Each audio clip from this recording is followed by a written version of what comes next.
Assalamualaikum. Ustadz, kenapa kita harus menutup aurat? Aurat itu sesuatu yang terbuka, makanya ditutup. Ya, tutup aurat itu, saya jangan terbuka, tutup aurat itu. Yang kalau kemudian dia terlihat terbuka, maka ada dua kondisi.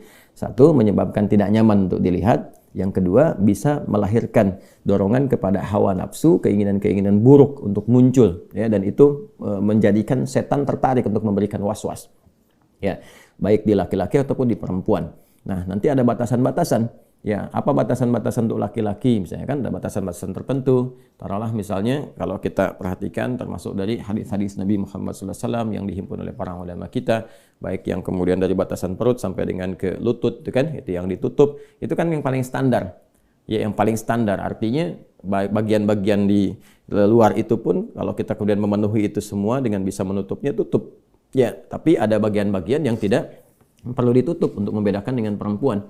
Ya, misalnya aurat-aurat tertentu dari leher ke atas ke sini ke kepala kan nggak harus bagi laki-laki menutup ya, dan tidak ada ketentuan untuk membedakan laki-laki dengan perempuan di situ. Maka tidak layak laki-laki menggunakan kerudung atau laki-laki pakai jilbab, itu kan bagiannya perempuan, gitu kan? Nah, karena itu bagian-bagian tertentu di aurat-aurat itu, satu tadi yang saya sampaikan, kalau terbuka orang tidak akan nyaman melihatnya. Ya, makanya kan laki-laki juga kalau pakai celana misalnya kan, coba ada laki-laki pakai celana di atas lutut misalnya kan, dari paha agak naik ke atas, celana minim itu kan, atau ada orang menyebut sekarang celana monyet gitu kan, padahal monyet juga nggak pakai celana itu gitu ya. Nah, ini Anda bisa bayangkan bagaimana kalau ada laki-laki jalan-jalan ke mall, jalan-jalan di pasar dan sebagainya pakai celana begitu, kan jadi tertawaan orang gitu kan, dan tidak nyaman untuk dipandang. Maka tutup pakai celana di bawah lutut ya, nah itu ciri khas untuk laki-laki seperti itu ya. Kemudian juga tidak perlu dia menutup berlebihan apa-apa yang tidak perlu ditutup. Kayak tadi kan ke kepala misalnya, coba lihat laki-laki pakai jilbab, laki-laki pakai kerudung, kan jadi olok-olokan orang kan.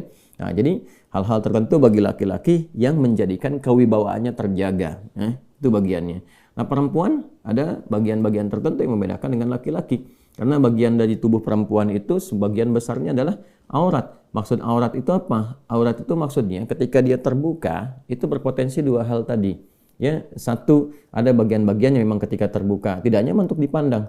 Ya, perempuan-perempuan jalan misalnya dengan na'udzubillah min dzalik ya, pakaian-pakaian yang sangat minim, ya hanya menutup bagian-bagian yang intinya saja misalnya, kan juga nggak nyaman untuk dipandang.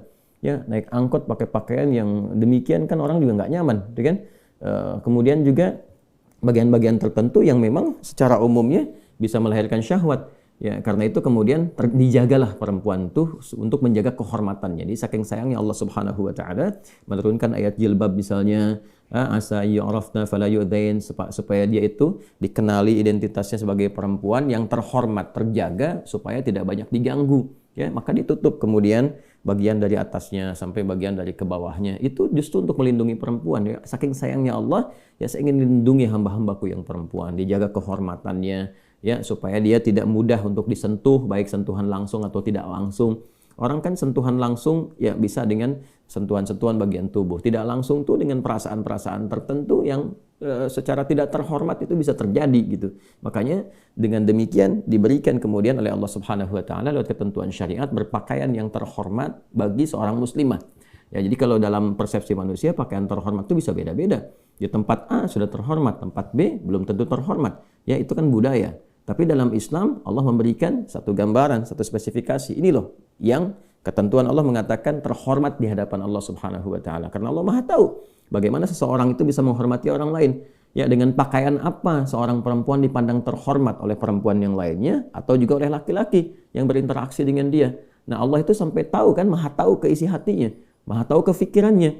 Jangan-jangan kita diperlakukan sebagai orang yang terhormat, Anda perempuan dipandang terhormat, dia senyum dan sebagainya, tapi dalam hatinya kan nggak tahu rencana dia apa, melihat Anda seperti apa, Anda berpenampilan bagaimana. Karena itulah datang syariat memberikan kemudian perlindungan kepada perempuan dan menjaga status terhormatnya. Ini yang ditutup, ini yang dijaga, ini yang boleh terbuka. Ini ya bagian wajah depan, ini ya yang bagian telapak tangannya misalnya, atau bagian telapak tangan yang baik ke punggung ataupun bagian bawahnya ada ikhtilaf sedikit di sini ya, saat berinteraksi dengan orang lain yang bukan mahramnya. Kalau berinteraksi dengan mahramnya, ini batasan-batasannya. Ya, ini yang boleh dibuka, misalnya bagian atasnya terbuka atau bagian tangan dengan batasan tertentu, ya kan? Nah, ini adalah apa yang diturunkan oleh syariat, ditetapkan oleh Allah dan Rasulnya. Sekali lagi, untuk menjaga kehormatan hambanya baik laki-laki atau perempuan. Dan yang kedua adalah ini untuk melindungi. Yang melindungi dari tindakan-tindakan yang melecehkan. Kan kita tadi sekali lagi tidak tahu. Kita pertama tidak bisa mengidentifikasi dan memastikan pikiran seseorang seperti apa dan keadaan hatinya bagaimana. Ya kan? Kadang-kadang sudah pakai pakaian yang menurut orang terhormat pun sudah cukup menjaga, ternyata kan masih ada niat-niat yang kurang bagus karena ada celah-celah. Ingat, niat itu kan karena ada peluang.